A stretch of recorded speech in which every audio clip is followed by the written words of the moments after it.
Sharon Osbourne was born with entertainment and management beating through her veins. Her mother, Hope, was a dancer, and her father was a prominent, well respected music executive in London. Don Arden showed his daughter the glory and the ugly of the music business. Sharon became exposed at an early age to all manner of debauchery, violence, and domestic chaos. On the other hand, she was able to observe her father managing rock legends such as Gene Vincent and the Small Faces, before moving on to hard rock band Black Sabbath, fronted by Ozzy Osbourne. Bullied and manipulated by her father in a series of shady financial schemes, the seemingly ill-fated young woman began traveling between London and Los Angeles to find her own way with the knowledge she had obtained. She reportedly witnessed how her father used intimidation as a weapon in business and followed his footsteps into the managerial side, first working as a receptionist at the age of 15 in his management offices. Sharon saw potential in Ozzy Osbourne when no one else did. Even with the tragic collapse with the group Black Sabbath, she knew he was the star. Recalling before the concerts it was Ozzy's name they were chanting. He remembers her coming to him saying, "If you get yourself together, I want to manage you." Ozzy was even shocked about the offer. Sharon believed in him when he didn't even believe in himself. Arden was not pleased with Sharon's choice for her first client. In 1983, according to the Billboard book Rock Movers and Shakers, she bought out Ozzy's contract from her father and had Ozzy leave Jet Records, which was her father's label. Along the way, Sharon has earned a reputation as a savvy, tough-as-nails manager. She says in this industry, you have to be. Some of Sharon's most infamous incidents include nailing a thin, powerful promoter in the groin, storming the office of a promotion company that planned to set up Ozfest dates without permission and smashing their computers, and sending Black Sabbath guitarist Tony Iommi a piece of excrement in a Tiffany box when he was on the outs with the Osbournes. She's definitely demanded her respect and earned her reputation as an artist manager. Other artists she's managed include her daughter, Kelly Osbourne, Cole Chamber, Lita Ford, Gary Moore, the London Choir Boys, and the Smashing Pumpkins. Her most notable artist by far is her husband, Ozzy Osbourne. As Telepictures Parator puts it, Sharon has balls. Not only did she revive Ozzy's career as a solo artist in the early 80s, she reinvented him as a hip touring act in the 90s with the launch of Ozfest.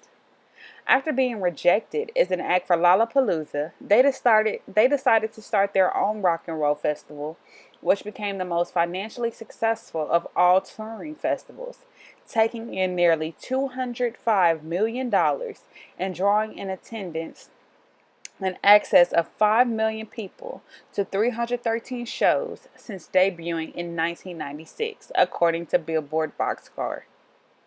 Almost every hard rock band that has broken through in the past decade spent time on the Ozfest stages, which is a source of pride for Ozzy.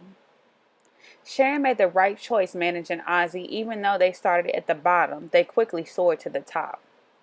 Osbourne's 1980 solo debut, Blizzard of Oz, reached number 21 on the Billboard Pop Album chart and has since been certified 4 times platinum by the Recording Industry Association of America.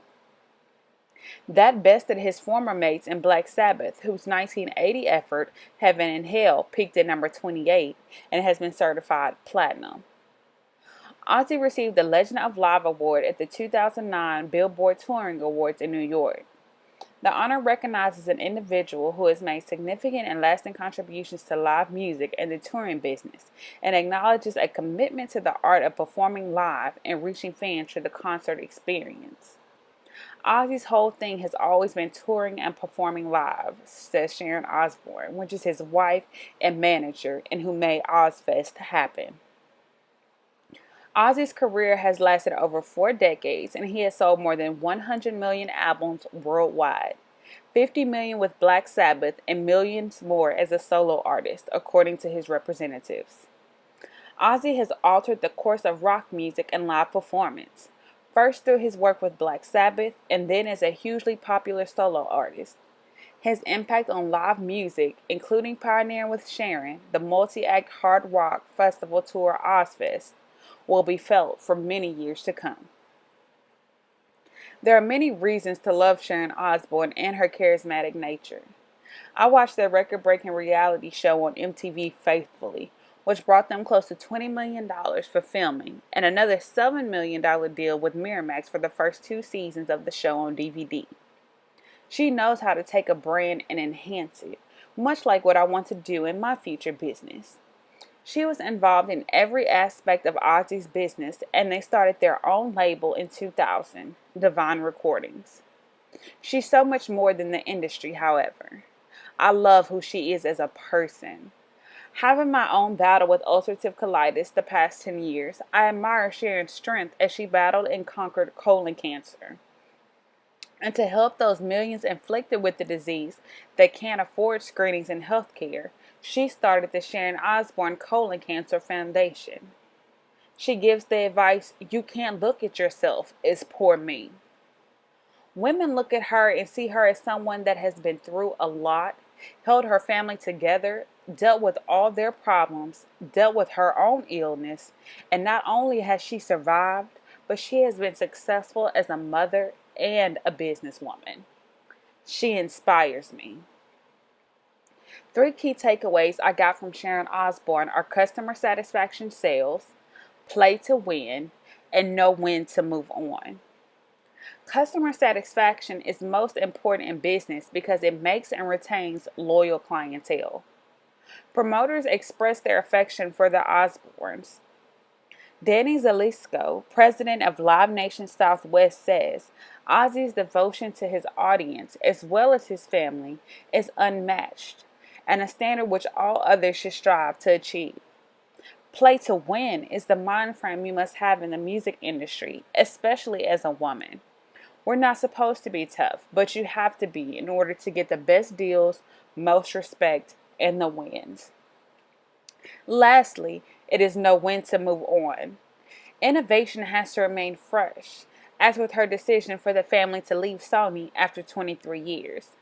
She described it as they've shared many great successes, but sometimes you have to search out fresh blood to get fresh ideas, which is a philosophy that every record company, especially Sony, understands.